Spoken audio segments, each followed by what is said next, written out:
So this switch is from a half guard. So Andy's on his back. More of a dynamic switch. It's not something that I necessarily set up unless I'm kind of feeling like the man at this point in time. It's something that kind of happens in the scramble. It's a big opportunity here. So a big thing that makes this switch work. Let's look at that first switch before we do this. Set up for me.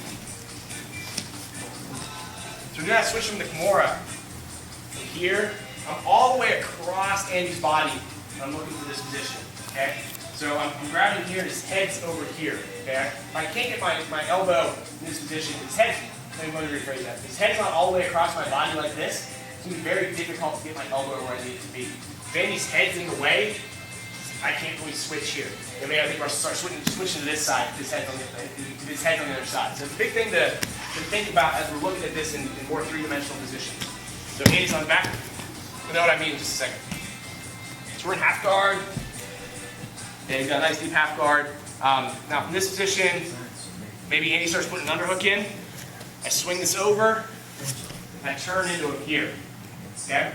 So now in this position, Andy's feeling like he's got a pretty strong underhook here. You might start trying to sit up into me. They're trying to come up. Get this leg right here, keep coming up. Set my hook. So he's letting him kind of come into me with that underhook. He feels like he's going to get to mount. And since I've got that elbow in, I've got control of that leg, he can't really establish a strong position.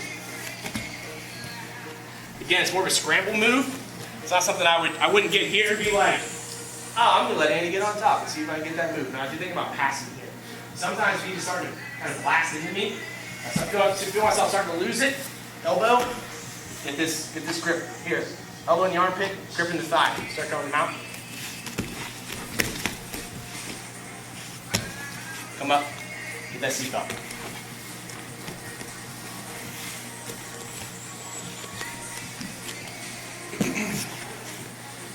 Here he's coming up. So pause right here for just a second. Go back down. You start to turn into me. I'm already starting to push this elbow in. So keep coming up. Working here. Come up, come up, come up, come up. Turn in. So it's very difficult for him to maintain the power of the underhook. Bring your underhook back inside. I'm putting elbow pressure into his arm here. Makes it fold into this kind of chicken wing position. Start pushing my chest forward nice and strong. I'll start coming up. Okay? Now you can also hit this move. You can lay down for me. Here. Try to be nice.